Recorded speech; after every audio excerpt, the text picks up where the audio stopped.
What if a single ritual, hidden in the shadows of history, held the power to shake the foundations of the world's most powerful religious institution?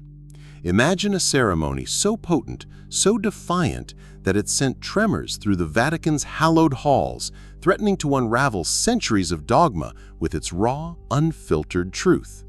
This is the story of the Gnostic rite of illumination, a forbidden practice whispered about in esoteric circles, a ritual that promised direct communion with the divine, bypassing the gatekeepers of faith.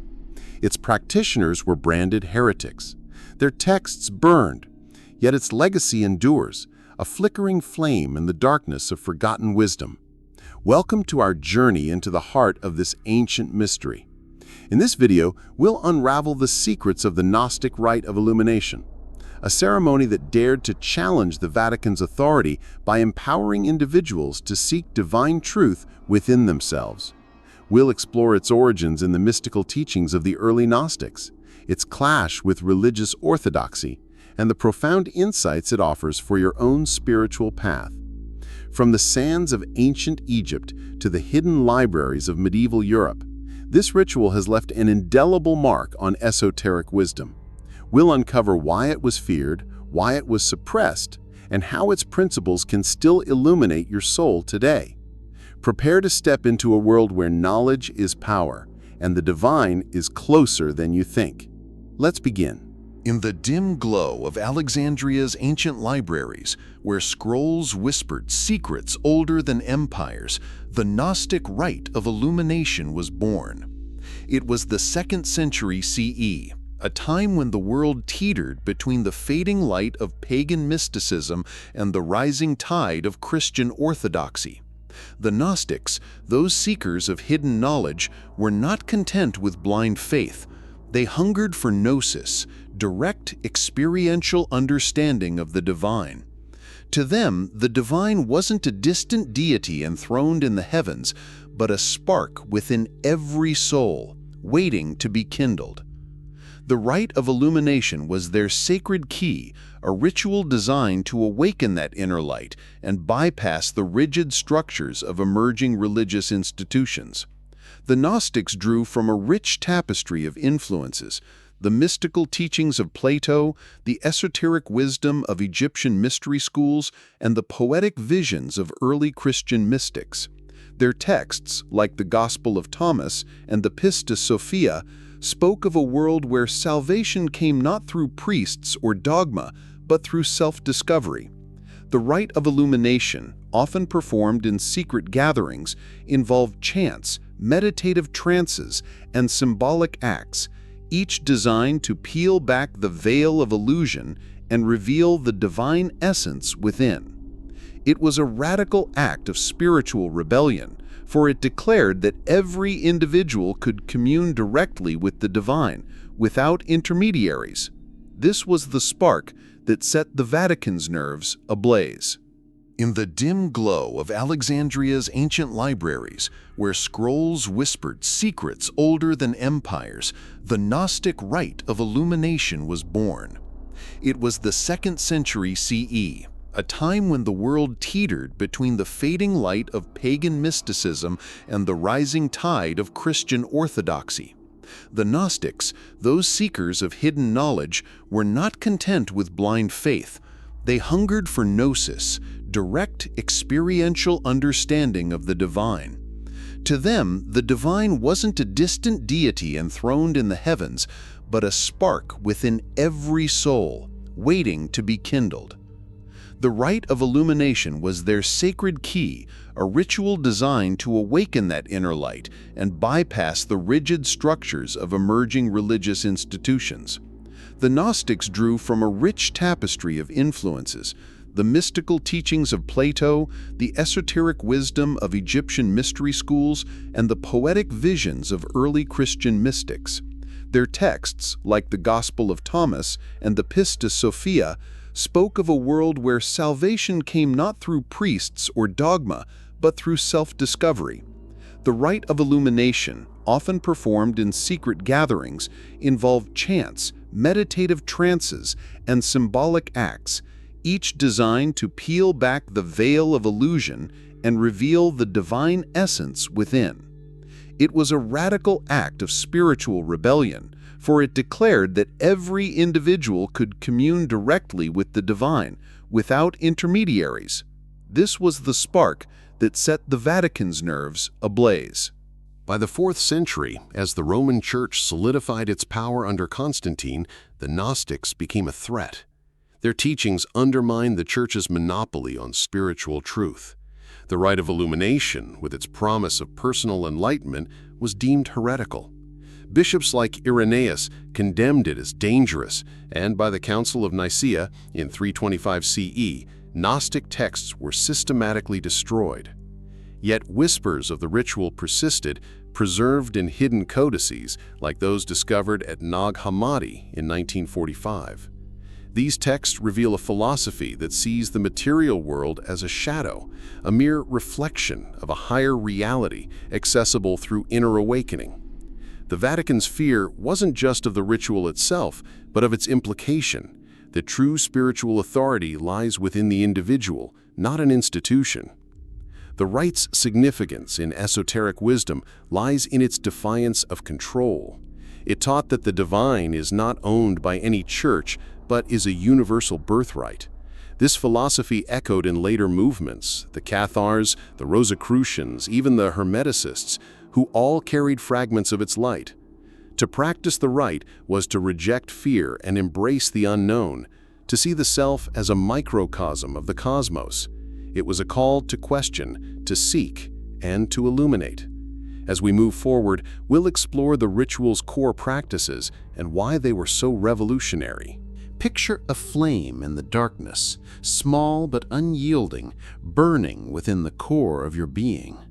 This is the essence of the Gnostic rite of illumination, a ritual that sought to ignite the divine spark within, revealing truths hidden beneath layers of illusion.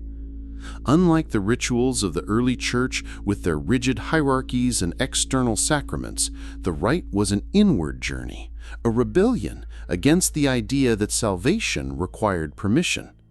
To understand its power, we must first explore its core practices and why they were so revolutionary, even heretical, in the eyes of the Vatican. The rite of illumination was not a spectacle of incense and altars, but a deeply personal act, often performed in small clandestine gatherings.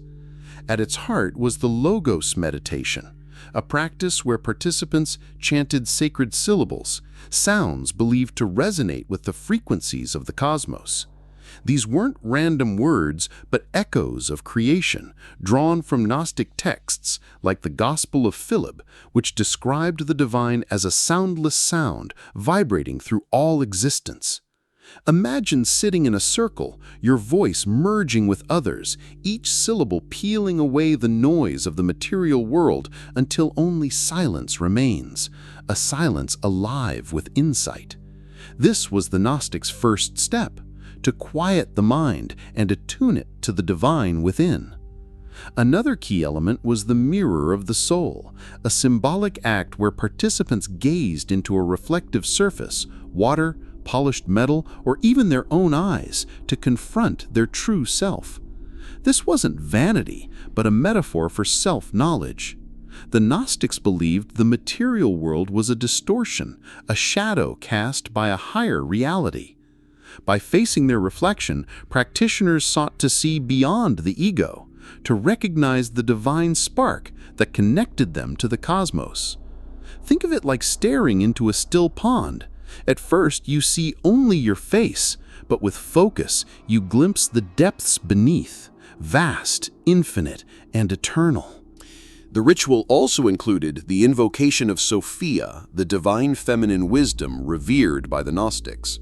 Unlike the patriarchal structures of the early church, the Gnostics honored Sophia as the embodiment of divine knowledge, a guide to transcendence. Participants would recite poetic hymns, calling upon her to illuminate their minds. This wasn't worship in the traditional sense, but a dialogue with the divine aspect within.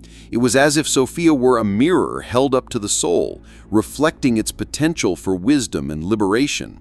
This practice terrified the Vatican, for it elevated the individual's inner wisdom above external authority, challenging the Church's claim to be the sole path to God. What made the rite so dangerous was its insistence on direct experience. The Gnostics didn't ask for blind faith, they demanded you know the divine through practice. This was a radical departure from the Church's sacraments, which positioned priests as gatekeepers. The rite's simplicity, needing only your voice, your reflection, and your intention, made it accessible to all, not just the elite. It was a spiritual democracy, and therein lay its threat. As we move to the next part, we'll dive deeper into the ritual's advanced practices and the profound transformations they promised. If the Gnostic rite of illumination began as a spark, its advanced practices fanned that spark into a blazing fire, transforming the practitioner's perception of reality itself. These deeper elements of the ritual pushed beyond meditation and symbolism, guiding initiates into realms of consciousness that the Vatican deemed forbidden. They were not just acts of defiance, but gateways to a profound truth, that the divine is not separate from you, but woven into the very fabric of your being. Let's explore these advanced practices, their nuances, and why they posed such a threat to religious orthodoxy. One of the rite's most esoteric components was the ascension of the pleroma, a meditative journey where practitioners visualized ascending through layers of existence. The Gnostics believed the material world was the lowest rung of a cosmic ladder, a realm of illusion created by a lesser deity called the demiurge. Above it lay the pleroma, the fullness of divine reality, where the true God resided. In this practice, initiates would enter a trance-like state, often guided by rhythmic breathing and chants, imagining themselves rising through spiritual realms. Each layer stripped away a false belief, fear, pride, ignorance, until the practitioners stood in the presence of the divine light. Think of it like climbing a mountain shrouded in mist.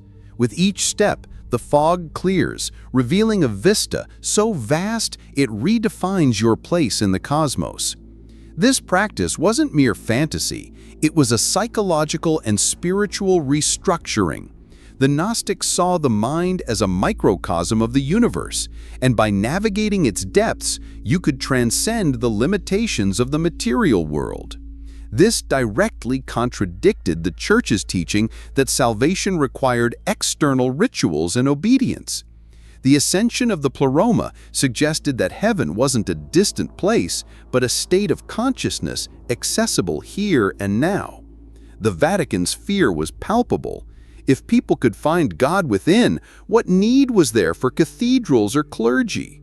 Another advanced element was the sacred marriage, a ritual symbolizing the union of opposites within the self. The Gnostics believed that duality, male and female, light and dark, spirit and matter, was an illusion to be transcended. In this practice, participants meditated on integrating their inner masculine and feminine energies, often visualized as a mystical marriage between Christ and Sophia. This wasn't about gender, but about balance, a harmonization of logic and intuition, action and receptivity. Picture two rivers merging into a single unstoppable current. This was the power of the sacred marriage, creating a unified, enlightened self. The Church saw this as heretical, for it placed divine union in the hands of the individual, not the institution.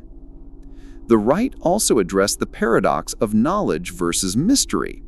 While it emphasized gnosis, direct knowing, it acknowledged that some truths remain elusive, like stars obscured by city lights. Practitioners were encouraged to embrace this mystery, to see the unknown not as a threat, but as an invitation to grow. This balance of certainty and humility set the rite apart from dogmatic systems. It wasn't about having all the answers, but about cultivating a mind open to infinite possibilities. The Vatican, with its rigid doctrines, couldn't tolerate such fluidity. For modern seekers, the rite offers practical techniques. Try meditating with a single resonant syllable like Om to quiet the mind, or visualize a ladder of light to explore your inner world. These practices, though ancient, remain potent tools for self-discovery. They shocked the Vatican because they empowered the individual, and that power is still yours to claim. The Gnostic rite of illumination stands as a beacon in the fog of history, a testament to the unyielding human spirit that dares to seek truth beyond the chains of dogma. We've journeyed through its origins in the vibrant crossroads of ancient Alexandria, where mystics defied the emerging church's grip on spirituality. We've explored its core practices, the Logos meditation, the mirror of the soul, the invocation of Sophia, and their deeper layers like the ascension of the pleroma and the sacred marriage. These rituals weren't mere ceremonies, they were acts of rebellion, declarations that the divine is not locked in a cathedral but alive within you, waiting to be awakened. The Vatican trembled because this truth threatened their authority. Yet it's a truth that still resonates, calling us to look within. What makes the rite so enduring is its promise. You are not separate from the divine. Every chant, every moment of introspection, every step toward balancing your inner energies is a step toward gnosis, knowing yourself as a spark of the infinite. This isn't just ancient wisdom, it's a living practice. Try sitting in silence tonight, chanting a single syllable, or gazing into a mirror to confront your true self. Ask, what illusions hold me back? What light waits to shine? The answers may surprise you, revealing a power you've carried all along. As you move forward, carry this question: what if the greatest temple is your own soul? The Gnostic rite of illumination shocked the Vatican because it dared to say, you are enough, that your heart, your mind, your spirit can connect directly to the divine. Let this be your invitation to explore, to question, to illuminate. Subscribe for more journeys into the esoteric and share your thoughts below. Have you felt that inner spark? Until next time, keep seeking the light within.